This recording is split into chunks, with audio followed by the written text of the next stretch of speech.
जय हिंद दोस्तों। इस हफ्ते दुनिया के सबसे मशहूर और सबसे बड़े म्यूजियम लूव्र म्यूजियम में एक ऐसी भयानक चोरी हुई जिसने पूरे यूरोप को हिला दिया।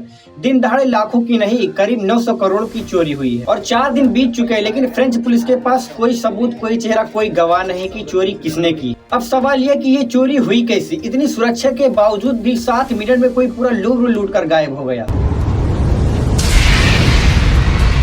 कहानी शुरू होती है 10 अक्टूबर से।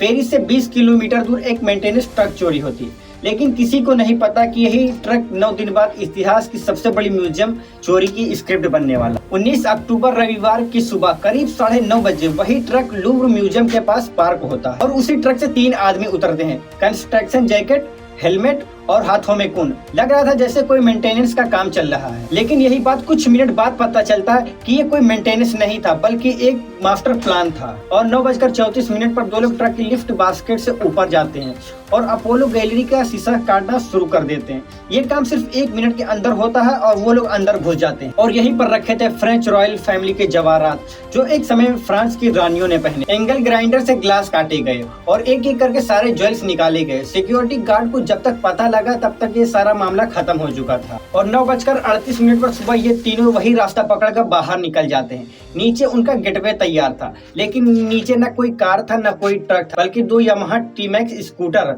और 180 किलोमीटर की स्पीड से चलने वाली यही गाड़ी थी। बाकी ये दोनों वही 7-8 मिनट के अंदर फरार हो जाते हैं। कोई पता नहीं लगता इनका। आज अभी 4-5 दिन हो गए, लेकिन फ्रेंच पुलिस अभी इनका पता तक नहीं लगा पाई है। इन चोरों ने 8 बेहद कीमती आइटम्स चुराए थे।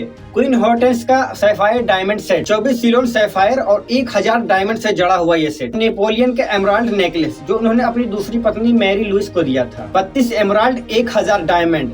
ये एमराल्ड कोलंबिया की मूजो माइंस से आए थे, जहाँ कभी गुलामों से खदानें खुदवाई गई थी। इम्प्रेस यूजनी की टियारा, 212 मोती और 1000 डायमंड और 1885 की ब्रूच, जिसके हीरे भारत से आए थे। यानी वो गहने जो कभी हमसे औपनिवेशिक काल में छीने गए थे, आज किसी यूरोप ने चुरा लिया। ये थोड़ा पोएटिक और जस्टिस नहीं लगा?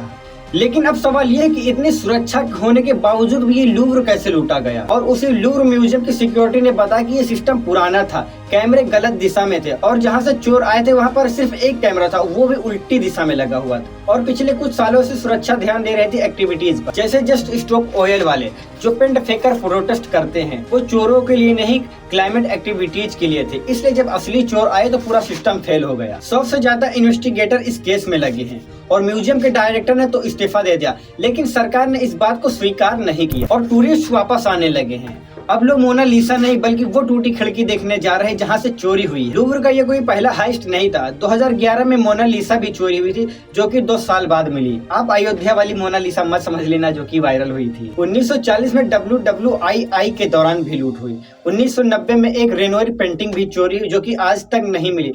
फर्क सिर्फ ये है, पहले पेंटिंग चोरी होती थी, अब ज्वेलरी। क्योंकि ज्वेलरी को मिटाना आसान, उसे पिघला सकते हैं और मिटा सकते हैं, बेच सकते हैं, क्योंकि इसकी पहचान मिटाना बहुत ही आसान होता। फ्रांस के लिए उनकी ये हाइटेज की चोरी, हाइटेज यानी कि धरोहर या विरासत, पर ये आज उसी का उल्टा रूप है। जहां उन्होंने श्रीलंका, भारत, कोलंबिया से लूटा था, आज वही चोरी फिर से हुई, लेकिन इस बार शिकार वो खुद है। तो हाँ दोस्तों, चोरी हुई है, दुख है, लेकिन लूटा वही है जो कभी पहले लूट चुका था। कहीं ना कहीं ये पोएटिक जस्टिस नहीं तो और क्या है। लूव्र की इस डेलाइट रॉबरी ने पूरी दुनिया को झकझोर दिया है। लेकिन इस कहानी में सबसे बड़ा सबक ये है कि इतिहास खुद को दोहराता है। बस किरदार बदल जाते हैं, शीशा तो वही रहता है, मगर तस्वीर बदल जाते हैं। जय हिंद, जय भारत।